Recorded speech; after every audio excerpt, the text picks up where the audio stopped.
if I was a sales leader, I would be on there every day with something motivational to my team, And of course, the world sees it, so it has to be something that's relevant for the world. But I can guarantee you, your whole team is going to see it too.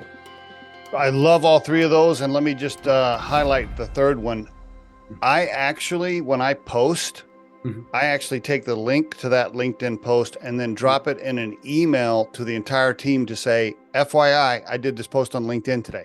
And one of them that was in my neighborhood called me up and said, hey, my name's Dave Mustine. I'm the owner of Your Independent Grocer. It's a massive store. And somebody gave me your taco seasoning from the farmer's market. And I love your story. And would you want to come in and talk? Yes. Yes.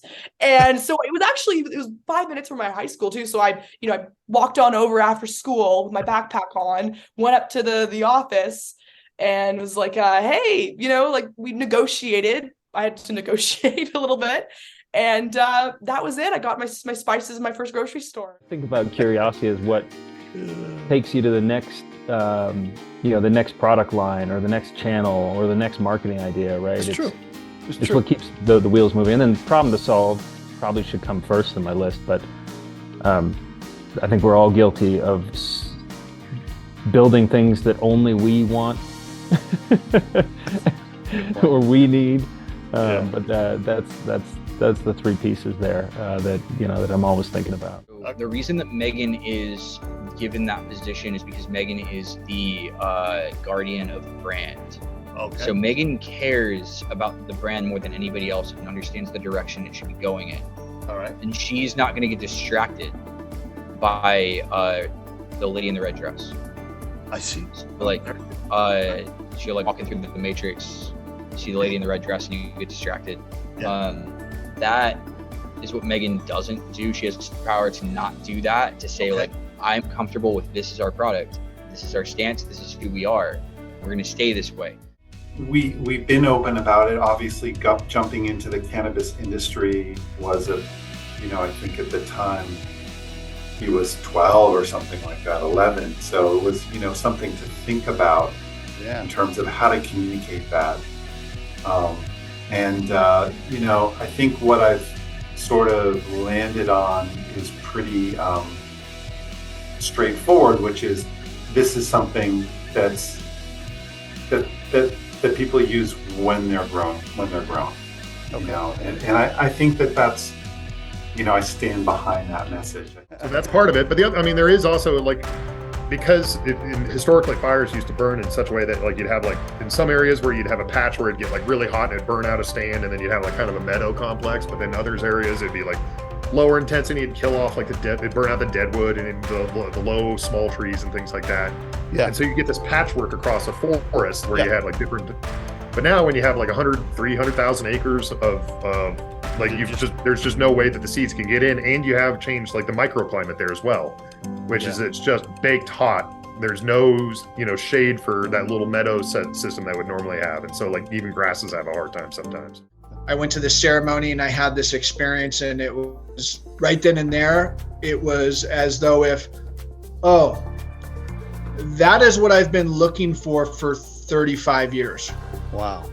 I mean, it was so crystal clear, and all it was just the realization of who we are and what we truly are here to be. And it's kind of like reading and reading comprehension.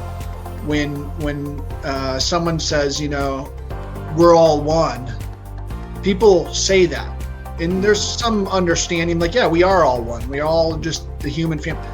This is the comprehension of that, where you fully comprehend that.